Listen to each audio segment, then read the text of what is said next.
Lloyd, where philosophy matters.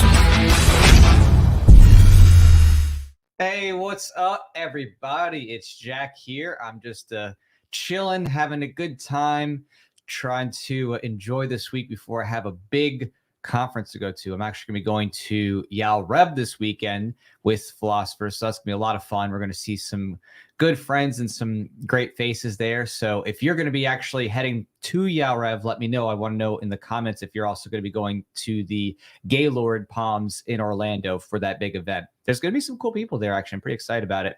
I think we have Dave Smith. I think Michael Malice canceled, but we're going to have a bunch of other great people there, speaking like Zuby and Spike Cohen and stuff like that. So it's gonna be a lot of fun. I'm really excited to be there and have a good time, maybe get some good pictures. So in the meantime, though, I did want to comment on something that, just was kind of scratching, itching at me here with the Rippaverse campaign.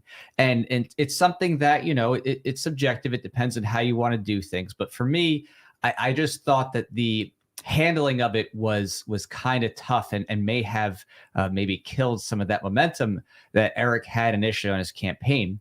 So as you may know, if you've been following or paying any attention here, the Rippaverse campaign has had some great success. Right now they're sitting at over 3.3 million, and they've been kind of just slowly moving, once it got past the 3.1 million mark, after Eric July made that announcement about his PayPal issues. And for me, I thought that the announcement on the PayPal thing may have been a bit too premature. So for those, who don't know, basically he had paused PayPal purchases because PayPal decided to put his money into a type of hold. He did a video about this not too long ago, just showing off that, and I'll show you right here, that his PayPal account had basically been put onto a type of freeze with his money being put into a reserve. And so what they did is they took 1.2-ish million and said that he's not going to have access to that money except after a 60-day waiting period, and even that on a rolling basis. So what that meant was that at PayPal, they were going to take his money, put it into reserve. And he says that he thinks it's because they're trying to get interest off it, which is probably true. PayPal does make money, off of lending and interest. So there's a good chance that, that's just their financial way of doing things, and trying to, keep a little bit of cash flow to make some money on that, even if it's just for a couple months. So the question here is just a matter of how that issue was handled, how it was reported on, and when would that have been the best time to talk about it. And, if you want to see here, I'll also pull up just so you have the reference. They said that that total amount here was $1.2 million total that was set aside. And that process, that is the process amount for each day, 100% of it was to be held for a 60-day rolling period. So again, what that meant is that the money he earned on day 1 wouldn't get released until day 61. The money he earned on day 2 wouldn't get released until day 62. So in other words, he's not even getting a lump sum. It's getting put to him on a day-by-day basis based on the transaction closing date from 60 days of the inception. So that's very frustrating, of course. Yeah, I mean, that really is terrible. That stinks that, the PayPal suddenly puts all his money on hold. That certainly would not be fun. I'd be pretty mad if that happened to me. The question, though, is how you inform people about that, and what are the risks, the costs, and the consequences of telling people about that up front. And to me, that is where this is going to get a bit tricky.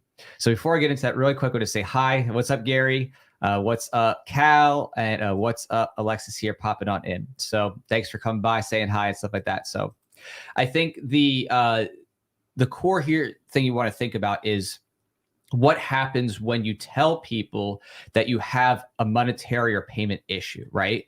Because whenever you do that, you're going to inherently have people who don't get the full context of what you're saying. They're going to see a tweet or this, that, they'll be driving, they're going to work, whatever. They don't get the full context. And so it creates a type of uncertainty and a fear, right? When you hear, oh my gosh, my, money's not coming through, or what's going to happen to it, then it's like, people are going to get scared. They're going to be like, oh, I don't know if I can support this safely, or what's going to happen to money, right? And then because he did that so early and to me a little bit haphazardly on Twitter, originally, it definitely caused a bit of confusion because people thought that PayPal was like legitimately stealing people's money, scamming, that kind of thing.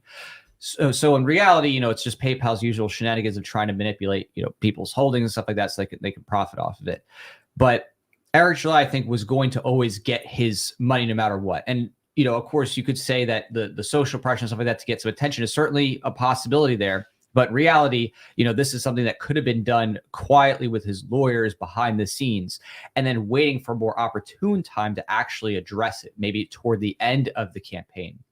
And I think that removing PayPal at the front has its own problems too, because he is 100% right that PayPal literally has one of the best international presences. So I'm also a comic book producer. I work with artists around the world, and I'm very attuned to this idea. I mean, we're talking about, I work with artists from Brazil and Indonesia, and all kinds of places, literally the Philippines. I literally do that all the time. And it's true. It's hard to beat PayPal's system for processing on an international scale.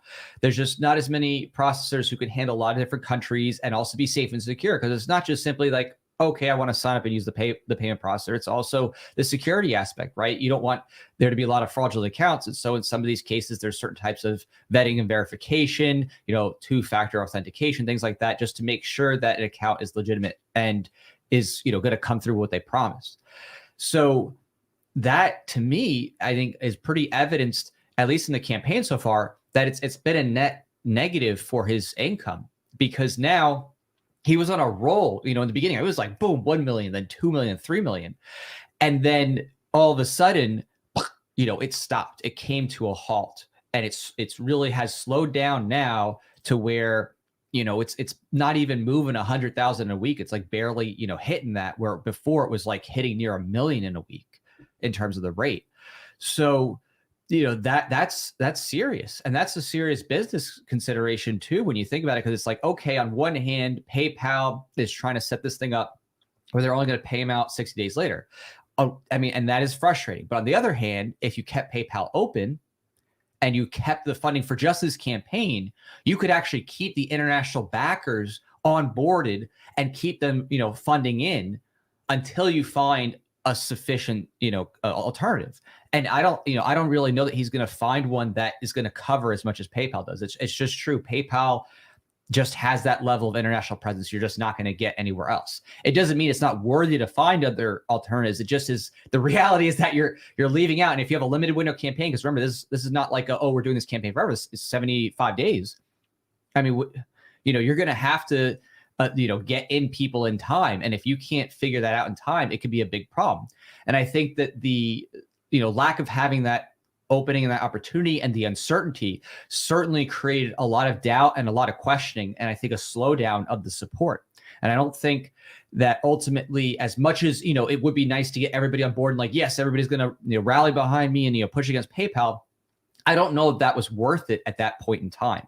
Because again, if he had just done it quietly, worked with his lawyers, he had the money for the lawyers, right? I mean, this is not a question. He had, remember, only PayPal was like maybe a third of what his total income was. So he had the liquid cash already from credit card processing. He could have just worked with lawyers directly behind the scenes and, done the big work, the heavy lifting there. And it probably would have had the same outcome. I mean, realistically, PayPal's within their rights. They can hold it in their contract up to 180 days.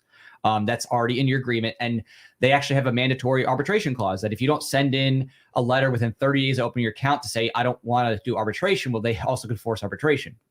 So to me, I didn't see much of a point of Eric July announcing that. I think that it would have been probably much more financially smart to have just quietly handled it, for the most of the campaign, deal with the lawyers, them directly, do the business side of things, and keep it like everything's good. Keep the international money flowing, especially on the PayPal side, because again, it's legitimate. It's not like that money's just going to magically vanish in that way. It was there. It's still being held. There could be legal issues that come out of it, but I just don't foresee PayPal outright withholding it with so much money on the line. And with, of course, Eric July being a U.S. citizen, having a corporate form, having all the receipts. Again, PayPal, I don't think would win in any reasonable sense. I think the victory for Eric July would have always been in his hands for sure. He was always going to win against PayPal. The question is what type of communication keeps things going, keeps the momentum going. So to me, if I was in those shoes, I wouldn't have done that. I would have just let the momentum keep building, keep the international money flowing for this round, and get that support that actually builds up and keeps the fan going. Because again,